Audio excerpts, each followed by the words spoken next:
welcome to another Conversations with Dr. Els. I am your host, Dr. Ellsworth Neal, and I am looking forward to a great conversation with you this evening, as usual.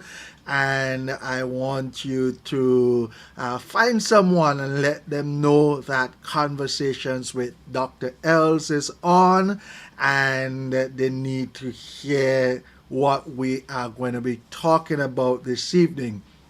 I want to start as usual by hailing up Curtis Thomas. Great having you locked on to Conversations with Dr. Els, my brother. Good evening to you. Anthony Carter, great having you also locked on to Conversations with Dr. Els. It is an amazing time. It's an exciting time, and I'm really looking forward to a great conversation with you this evening. All right. So, guys, I want you to do something for me. As usual, you've been on evenings on our conversation. I want you to just share. I want you to share this conversation. So go to the bottom left of your screen or right of your screen and hit the share button and share it with all those on your social media platform. All right. Great having you. Good evening, Cuz Norlene Richardson Haywood. Great having you locked on to Conversations with Dr. Els. I tell you, I am so excited about these conversations we've been having and what we have been really talking about and doing. I am really excited about them, and so I hope that you have been blessed. I hope that you've been enjoying these conversations, right? And that they are helpful. All right, I know you have such expertise also in areas like this, and this is why I chose the format of not giving a lecture, but having a conversation so that you can have your input and you can really just share with the world what you know, so that the idea is that we help others. All right, we talk together, we discuss so that we can help others, because I've come to realize there are a lot of things that we don't talk about in church, so we are open here to talk about that on this conversation, or those things. Let me just welcome Maxine Douglin. Great having you, my friend, locked on to Conversations with Dr. Els. Evangelist Lennox Denny, it's awesome to have you as usual. And the input, remember, you can you can comment, you can share your comments in the comment section. You can share your expertise or any situation that you know about that would be helpful. You can share in this conversation. So I am really looking forward to hearing what you have to say and what you have to share in conversations like this. As usual, I want to just take some time, and I am really excited again about this. I want to share with you a material that is coming soon. It is already edited. The manuscript is already edited, and just some fine touches and I want you to get a copy of this book, my fifth book, that is. All right, yeah, my I'm just lost in count. My fourth book, that is. My fifth book. All right. I have a book that is written, co-authored with Dr. Peter Bonady, called These Deadly Dudes. And if you're in a relationship, or if you're looking to be in a relationship, that's a great book for you to have. I have a children's book for any children that is age 3 to 8. years old. Great color, not coloring book yet, but a great storybook for children from age 3 to 8. I also have a book for, let me just show you guys what I'm talking about. I have this children book. It's called Fruit Friends, God's big garden adventure. That's for children 3 to 8. And then I do have a devotional for teenagers. In a world like this, devotional called Locked In, Living with Faith in a Shaken World. We see all the things that are happening in the world, and so we want our teenagers to be grounded in the Word. We also have a book for parents. If you're a grandparent, you have someone who is having a child, a young parent. This is a great book that teaches parenting, that helps parents to walk through the whole idea of parenting. And so it brings out the idea that every child is different, and how you deal with them, how you help them through the eyes of God. So this is a great book for parenting. And as I said earlier, that I co-authored this book with Dr. Peter Bunady called These Deadly Dudes, Exposing Men That Make Marriage a Living Hell. And this is also another great book for you to have. And coming soon, and I'm really excited about this, Curtis and others. I'm saying that I'm really excited about this drip-free marriage. All right, how to stop the slow leaks that ruin love. Drip-free marriage. This is not just a book, and you're gonna hear a bit more about this, because this is not just a book. It is a system that would be able to help married couples. It's a system that has grown out of experiences of counseling, experience as a married person and such like that. And it's really, if you are looking to be in a relationship, if you're married, this is a great book. It's like I said, it's not just a book, it's a system. So you have the book, you have the journal, you have the devotional, and you have some assessment tools that you will be really great for you to have. So those are some resources that I have that I want to share with you before we jump into our conversation today. I also want to say hello to my friend Pedro Chambers. Great having you locked on to Conversations with Dr. Els. And so I want to encourage you again, guys, to share this conversation and let others know that Conversations with Dr. Els is on. All right, great having you guys locked on. So I want to, we've been talking last week, for the last 2 weeks, we've been talking about some issues in marriage. And what we've said is that marriages don't always break down in one big bang. If I use that term, right?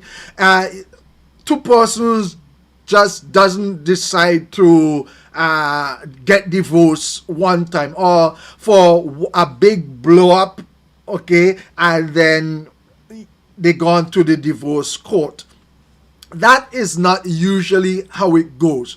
What happens oftentimes is that there are little things that either has been ignored, swept under the rug, or have not been dealt with properly. And these little things builds up, they build up, and then you have the whole idea of the marriage broken apart. So this is what we are talking about. Good night or good day, my dear daughter Blessing Carter, yes, I do. We have to connect. We really do have to connect. I'm sorry, but we have to connect. All right. But great having you locked on to conversations with Dr. Els. All right. So the Bible says in Proverbs that a quarrelsome woman is like a continual dripping on a rainy day. And so the idea of drip-free marriage came from this context, this verse in the Bible. And while the Bible used a metaphor of a continual drip for a quarrelsome woman, it is not just gender specific, because you have some men who are quarrelsome, you have some men who are causing issues. And so if you understand drips, little drips, if you keep having little drips, just think about your pipe, your faucet in your house, whether it's in your bathroom, your kitchen.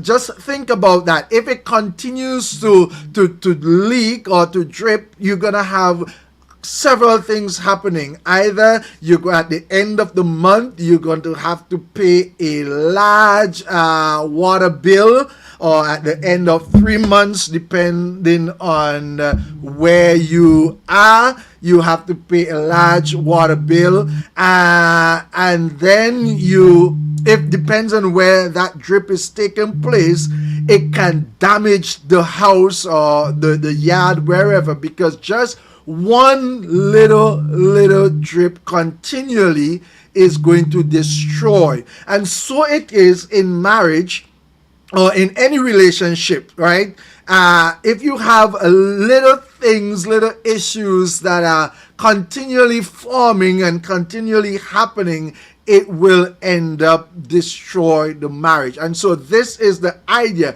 What the solution is, it is that we now have to work on these little things, stop these little leaks, so that it doesn't destroy the whole marriage. And I have a 7 system to help you to fix these leaks. All right, I have a 7 framework that can help you to fix these leaks, and so it is what we want to talk about through this time. I want to just pause and say hi to the lovely Dale, Janley, Neil. Great having you locked on to Conversations with Dr. Els, my darling. Great having you locked on. All right.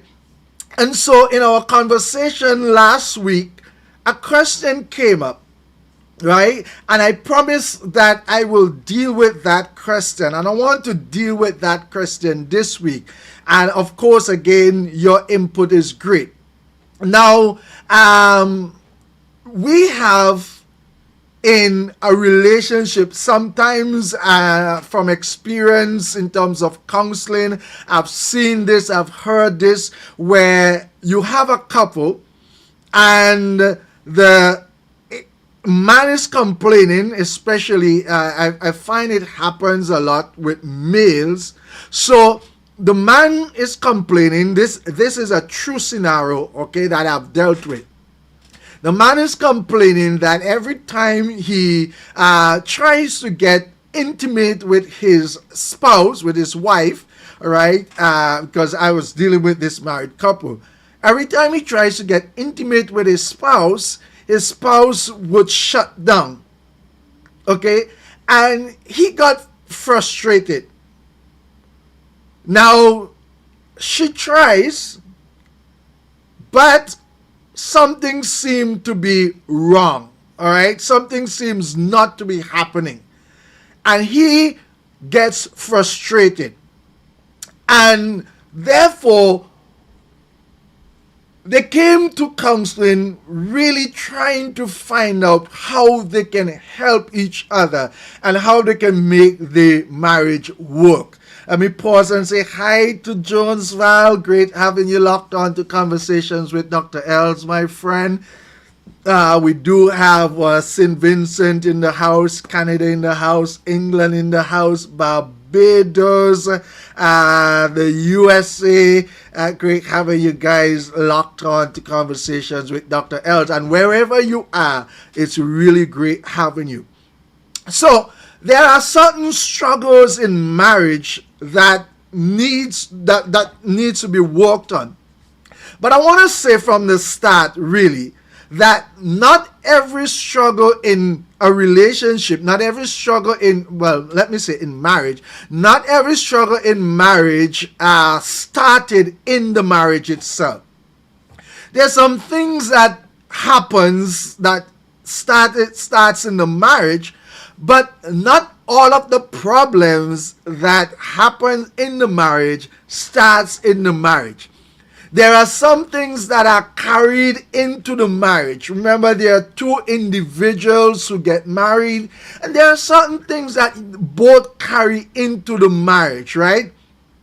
So I want you to understand that, right? And one of those things is trauma.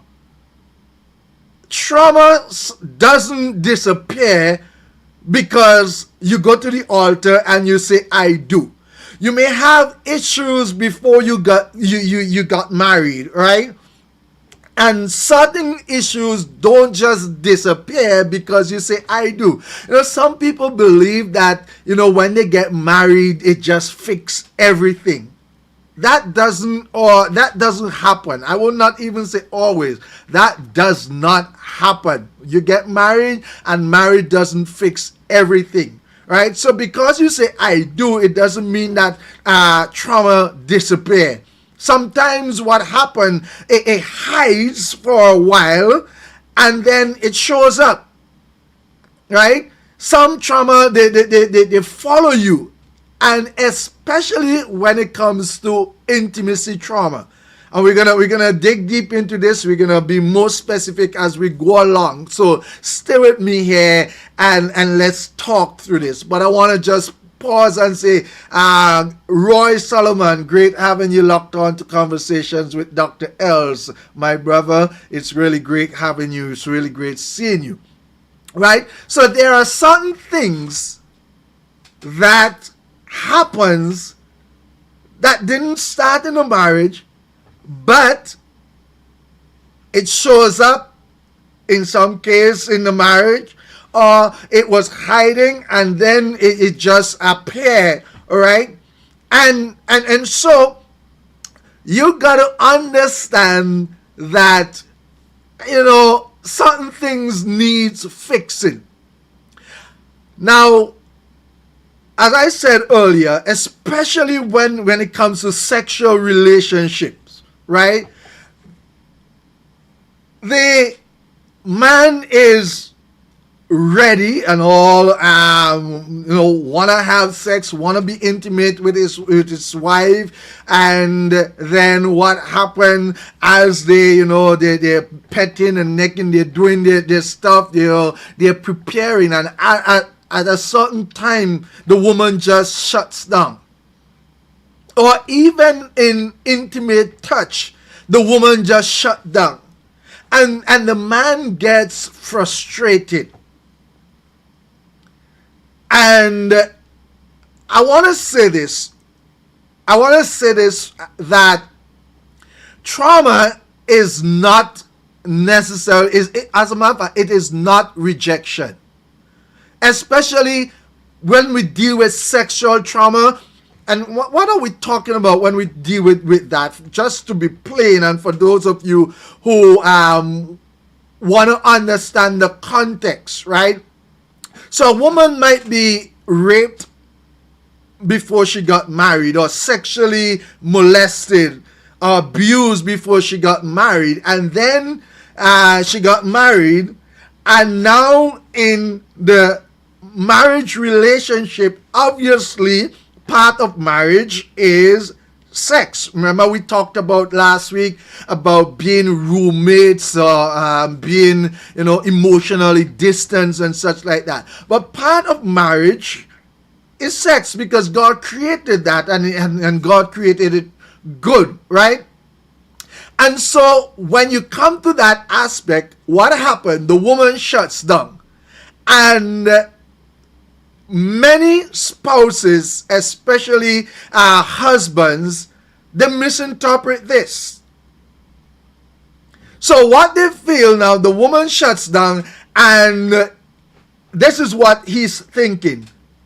Well, she doesn't want me, or she's withholding sex from me, or something is wrong with our marriage. What did I do? Why is it that she shuts down and she doesn't want to deal with this issue, or she doesn't want to be intimate with me? But I want to say, in many of these cases, trauma is not rejection. It is really protection. So what happened is that the woman is seeking to protect herself. So what actually happens? And before I tell you what actually happens, let me just say hi to Mary Roberts. Great having you locked on to Conversations with Dr. Els. Okay. So what actually happening there oftentimes is that her body is remembering what her mind is trying to forget. So because she's been in a situation where she has been abused or molested or raped or such like that, in her mind she wants to do better with her husband, but her body is remembering the forced touch, or the body is remembering the pain of the past. And so intimacy feels unsafe. And even if she loves her husband, she doesn't want to be intimate with him because it feels unsafe, because the body is remembering the pain, the trauma of the past. All right. And so you have that situation. What happened is that her nervous system is reacting, not just her will, because she's trying to do this thing, but her nervous system is reacting. And you can say that your spouse is not resisting. Your spouse is not resisting you. What is happening is that they may be living or reliving something that never healed from before the marriage. And remember, I said that there are certain things that come into the marriage that affects the marriage. Okay, let me pause and say hi to Andrew Richards, my brother. Great having you locked on to Conversations with Dr. Els.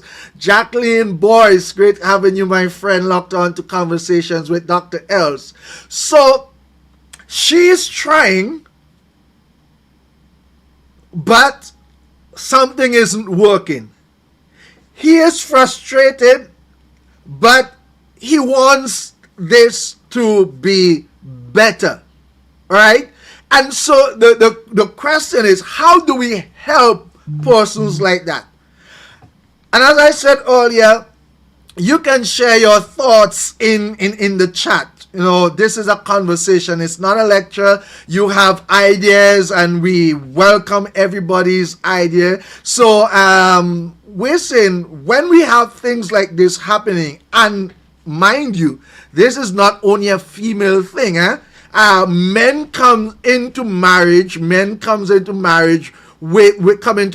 with issues and childhood trauma and such like that needs to be dealt with. And like I said, it doesn't necessarily go away, but it may hide and then show up in the relationship. Okay?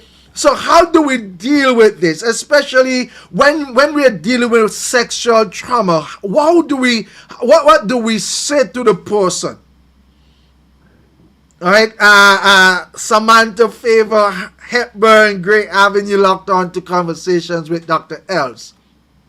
So this is very important, because guys, I'm telling you, this happens a lot in relationships.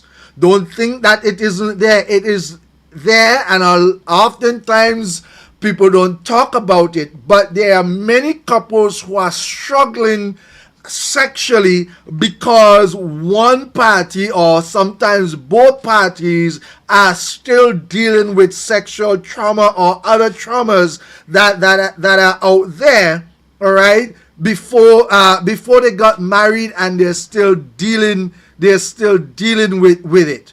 So we are saying, how do we deal with that? How do we talk to people about these things, right? So when we deal with sexual trauma, what we see happening is oftentimes the body says, this feels familiar, and so it's not safe. All right, so this has happened before, and the body remembers. So the body is saying, hey, I am finding myself back into this familiar spot, and I remember that this wasn't safe then, and so it doesn't feel safe now. Alright, we have one comment. Remember, we asking the question, how do we deal with things like that? And so one person said counseling, right? Find a counselor that would help you to walk through things like this. Okay, so the body gives that language. It feels familiar. This is not safe. Oftentimes the body may say, I don't have control, because if the person was sexually abused or raped, they did not have control of the situation. And so now that they're getting intimate with their spouse, the body senses that. It feels the same way. All right. And so the body is saying, look, I need to shut down in order to survive. We know where you've heard of rape victims or persons who've been sexually molested. They sometimes what happened, their body shut down. In order for them to survive, they think about something else so that they can numb the pain. And now they are married, the same things seem to be happening. Why? Because it has not been dealt with. So even in a loving, safe relationship, the response can be avoidance, the response can be emotional withdrawal, the response could be a lack of desire, the response could be tension or even panic during intimacy. And I'm saying that this is not just a female thing. There are males who have gone through trauma, and so when they get into the relationship, or they may have been in a past relationship and they were verbally abused, they probably were told they're not good enough and such like that. They may have had issues, and because of what they heard or received from that past relationship, now they're into this new relationship. They want to do better. They want to be good for their spouse or their partner. And what happened is that it doesn't flow. So they avoid the tension of or the panic during intimacy happens. Right? Let me pause and say hi to Reverend Wayne Webster. Great having you locked on to Conversations with Dr. L. So we are talking about really, how do you help someone who have been dealing with trauma in their relationship, especially in a marriage relationship, and especially with dealing with sexual trauma, because this is something that we've dealt with. Actually, guys, it is something that I have in my book. And so I want you to get that book, Drip Free Marriage. I want you to get that book. It's going to be really helpful for all you married people. Whether you've been married 1 year, you've been married 5 years, 10 years, 50 years. This is a great book for you to have. All right. So I talked about that in my book, Drip Free Marriage, how to stop the leaks that ruin love. So we're seeking answers. We're seeking to work through these issues. I know someone says understanding the triggers are important. Of course, if you are able to name them, if you're able to know what the triggers are and you understand them, then you are going to be able to help your partner work through them. And let me say, guys, it's not going to be an easy road. It's not going to be a one-time fix. It's something that you have to work on, because relationship is work. And that's why I chose this idea of a drip-free marriage, because there are the small leaks in the relationship that oftentimes we don't want to deal with, we don't want to talk about, so we sweep them under the rug until they build up and they explode, and then both parties are in the divorce court and they are sharing this and sharing that. But let me just read this comment here. All right. So, right, the person say understanding the triggers are important. Now, let's answer this question. How does a spouse help the healing process? How do you help it and not hurt? And especially in dealing with sexual trauma, if the man has a healthy sexual appetite and he's been refused over and over and over again, he becomes frustrated. And the same if the woman has a healthy sexual appetite, and every time she wants to be intimate, he's not there, he's not ready, or there are excuses and such like that, she becomes frustrated, because this goes both ways. So we said, how do we deal with that? And again, many of you are experienced, many of you may have counseled persons, you may have heard of someone like that.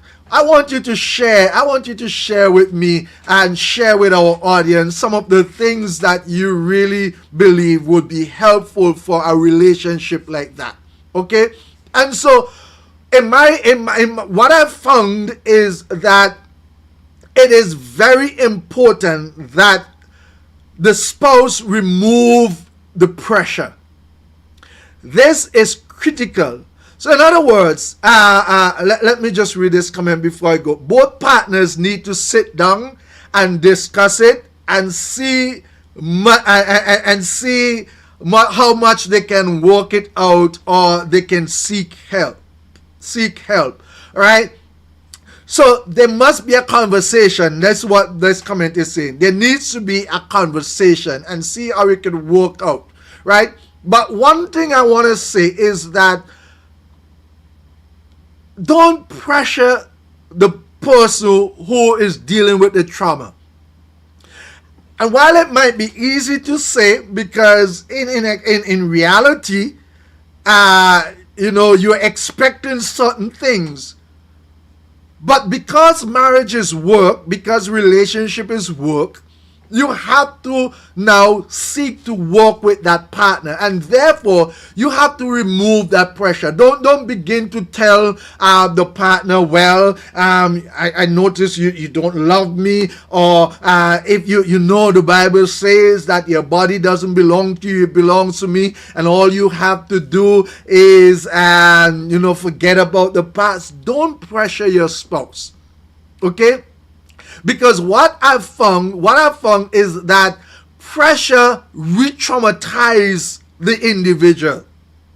Okay? So if you're pressuring them because in their past, that is what happened. All right? They've been molested, they've been raped or something like that. And what happened is because they've been pressured, it was not something willing. And if they start feeling pressured, then their mind goes back to that. So let me say, if you have someone like that, and sex become expected, we're married, and so you're expected to for us to be intimate, okay? But that is not happening. We need to remember it is critical not to pressure that person. Let me pause and say, a great day to you, my brother Evan Bell Farrier. Great having you locked on to Conversations with Dr. Els. And let me read this comment also. The comment is that I think people try to keep secrets, but if you decide to get married, you should be able to talk about certain aspect of their lives. That is true. That there are conversations that you need to have. But very important in having conversations about even your past, you must understand timing is very important, because it is one, when do you say about what happened in your past? Timing is going to be critical. Secondly, not everything in your past needs to come into your present. There are things that would not be helpful to bring into your present. Okay? And thirdly, the other partner needs to remember what's in the past is in the past.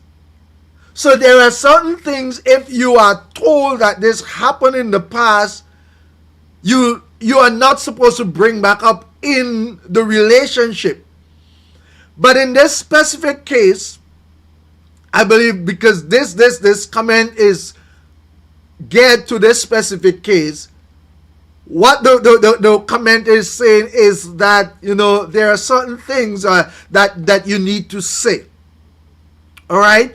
And so when in the relationship, sex become expected or demanded, or sex is used to measure love, when that happens for the person who have gone through trauma, it reinforces the fear. It reinforces the situations that they have tried to avoid, that they've been in, and so they shut down. So understand this. Love that pressures is not safe love. Love that pressures is not safe. I've seen and I've heard persons, especially young people in relationship. Oftentimes you may hear somebody say that if you loved me, you would have sex with me. So they pressure the person to have sex, saying that sex means that they love you. All right. It is also said that women give sex for love and men give love for sex. Now, that is generalizing, and that doesn't happen for everybody, but that happens. So what we're saying really is that if you have somebody in the relationship that has gone through trauma, you have to be careful not to pressure that person. You have to be delicate. You have to walk with that person.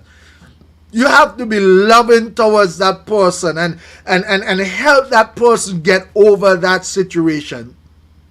It may mean some nights or weeks or whatever of not having sexual intercourse with the person, but a loving person would help that person to work through it and be patient, be long-suffering, right? So what I'm saying is that you don't pressure the person. The other thing that we got to understand is that as the person who is not traumatized, you have to lead with safety. Lead with safety, all right? Because before intimacy can be restored, safety have to be rebuilt. The person needs to feel safe with you.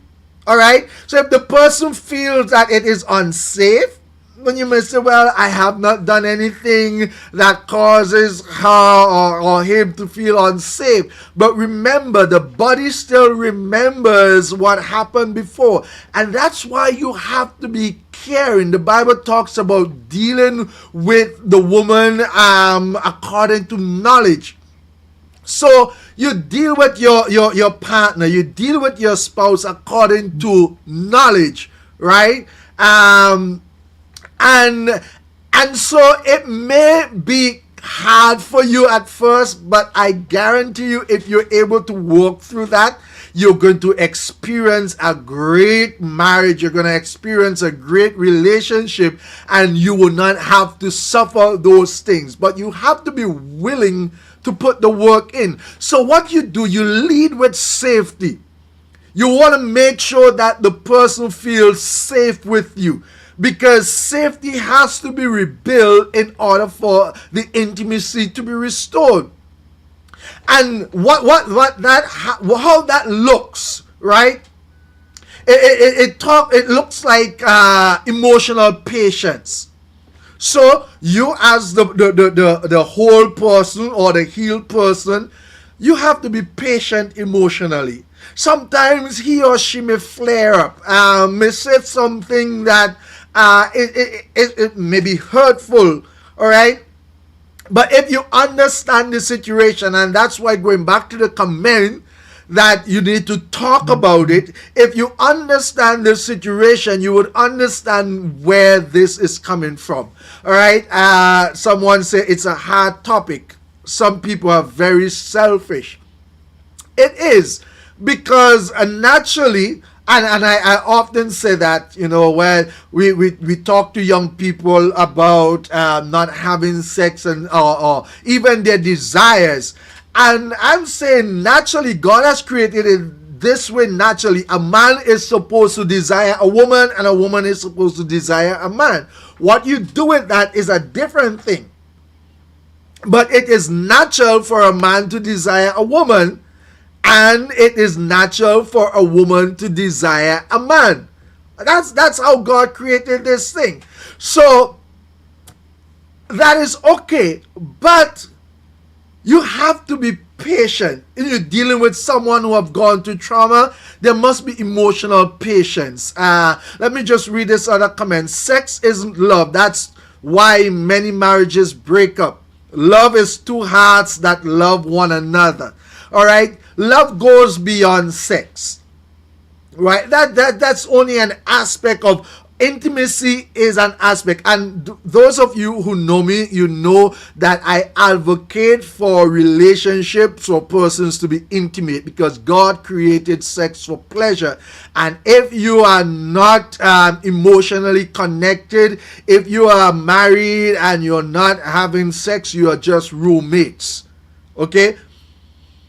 If you're not intimate, you are just roommates. Okay? So the thing here is that before intimacy can be restored, safety must be rebuilt. All right. So what we need is gentle conversations. You gotta communicate together, and you have to be patient there. You talk with the person, you reassure them, hey, I know you've gone through this situation. I am here for you. Don't feel pressured. If you are feeling down, or if you have memories, we can talk about it and such like that. Have that conversation, gentle communication. You got to understand also, if the person says not tonight or not today, don't punish them. Remember, that person is still dealing with trauma from the past. All right, let me pause and say hi to Kim Brown. Great having you locked on to Conversations with Dr. Els.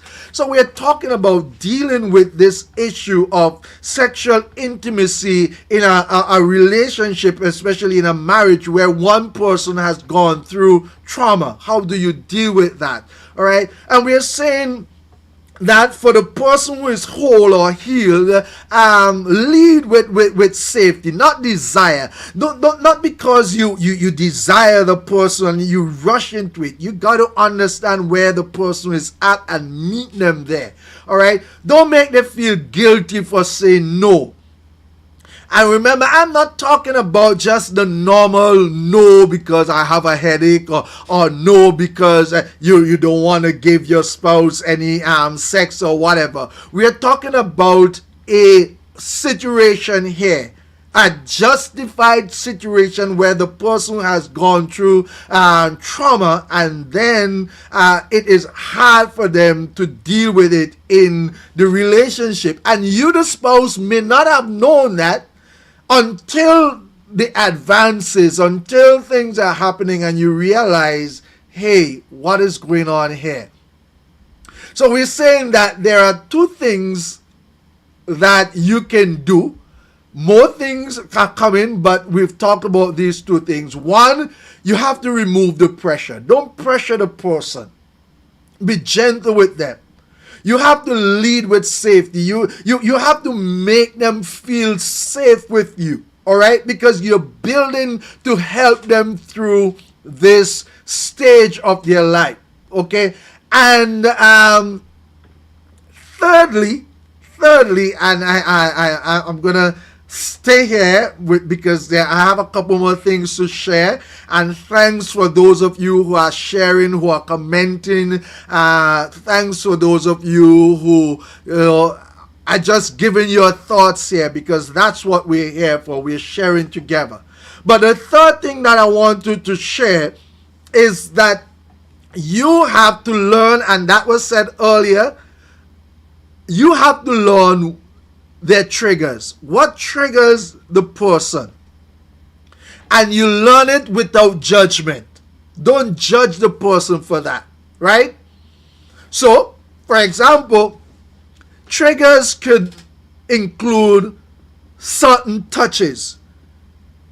The way you touch the person may trigger that memory. The body may remember what happened, and the body may begin to shut down because they remember in that time when they were sexually abused, that's how the person started, or that's what the person did.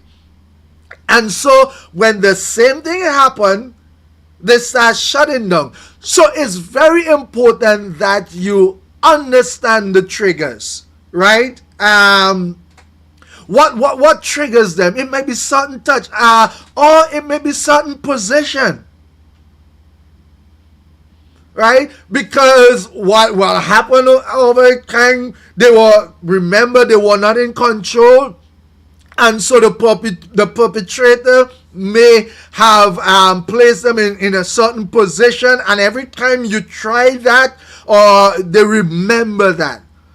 And so if you look at that, the wise thing to do is to avoid that for that time until the person is healed, the person is over that. But that's a trigger, all right? Certain touch, certain positions, even things like the tone of voice. All right, thank you for that compliment, really. But important, the tone of voice is something that can trigger them, because oftentimes they remember how the person said what they said at that time that they were traumatized. All right. It could also be timing, whether it's night or day, because it depends on what time that happened.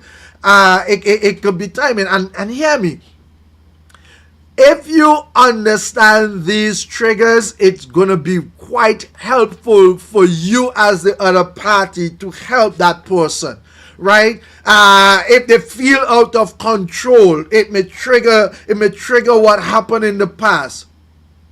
So what's important here is that for you as a couple to have non-sexual conversations about this. Talk about it. Communicate about this. We talk about that a lot, right?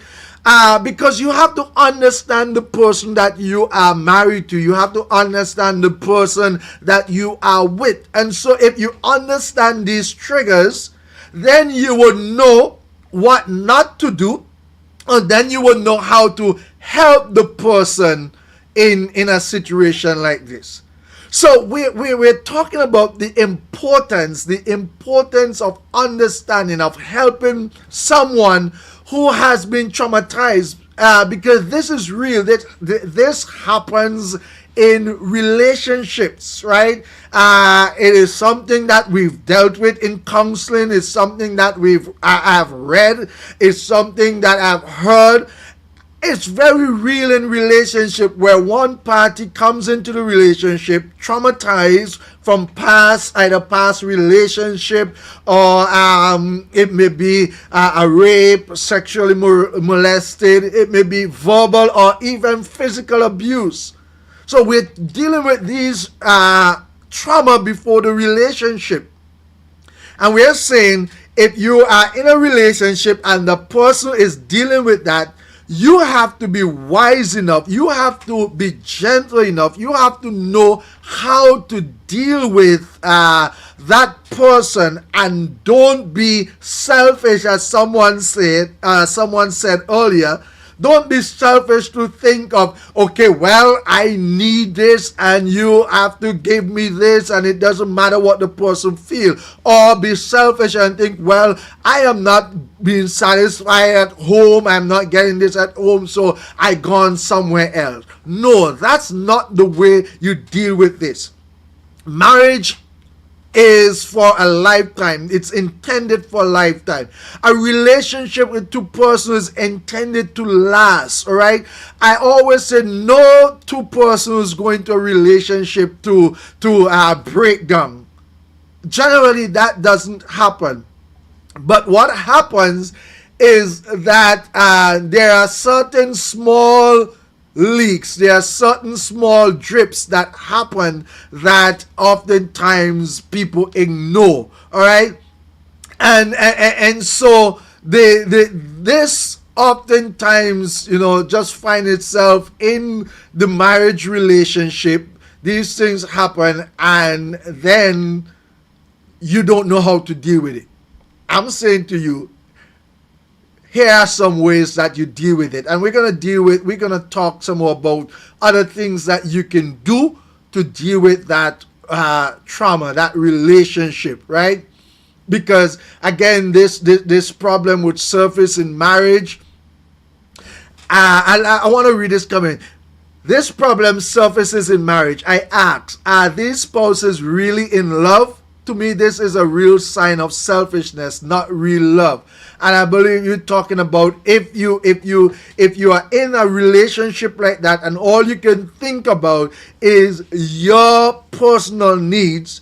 And mind you, I am not ignoring the personal need, because it is like if you're in a relationship and the person is sick and you cannot be intimate with the person, what do? So these are some of the things that we are dealing with. Okay, these are some of the things that we deal with in marriage, in relationship, that would help to build the relationship if we are wise enough to deal with these things. Remember, as I said before, there are things, the Bible says it this way: the little foxes spoil the vine. And marriages don't collapse in one moment. It collapses over time. And so I want you to get, as I get this book that I've written. It's going to be published soon. It's called Drip Free Marriage. All right, Drip Free Marriage, how to stop the leaks that ruin love. You have to want to deal with the leaks early before they get to that place where it's too much damage and you're in a crisis situation. If persons would deal with the small things, if persons would deal with the drips, then they will avoid having to deal with crisis situations. So this is a very great book that I've written to deal with that. I've read many marriage books, and a lot of them talk about dealing with things when it's really gone out of proportion or at crisis level. I am saying to you that the system that I've researched and developed is a system that helps you to deal with these small things and how you deal with these small things so that they do not get into big things and into crisis situations. So I want to help you. So get the book, and if you are on the live, I know some of you have already pre-ordered. If you're on this live and you say I want to get that book, you could just type in the chat, just type drip free. All right, once you put that in, I know that you would like to have a copy. You can pre-order it just by saying drip free. Okay, and I will connect with you and let you know how you can get this book and the other resources. There's a book, there's a devotional, there's a journal, there's an assessment system. It's really an entire system that I've created that will help you. Okay, but I want to encourage you to, as soon as this comes out, I'll let you know that you can get it. So if you're interested in getting this book, you can just type drip free in the comment and I'll know that you are interested in getting this book. But guys, I'm looking forward to seeing you in our next conversation. We are going to continue to talk about how do we deal with trauma in a relationship, especially in a marriage. How do we deal with that? And so I want you to, think about it, come up with ideas, suggestions, with solutions, because I know you're wise enough. This is a conversation that we are having together. We're dealing with issues, especially relationship issues. Okay, so I want to thank all of you for joining me this evening on Conversations with Dr. Els. And for those of you who will join me later, I see Kathleen Thomas. Great having you locked on to Conversations with Dr. Els. Those of you who would view this conversation later, you can still comment. I do go back and read the comments, and I can reply and, to you, respond to you, and let's share this together. Marriage is important. Relationship, God has created us for relationships, and so we want to be the best we can in our relationship. So until our next conversation, I want to remind you, whatever you do this week, remember to add value to somebody's life. Okay, whatever you do this week, add value to someone's life. God bless you. This has been Conversations with Dr. Els, and I am looking forward to seeing you in our next conversation. Have a good week, my friends. God bless.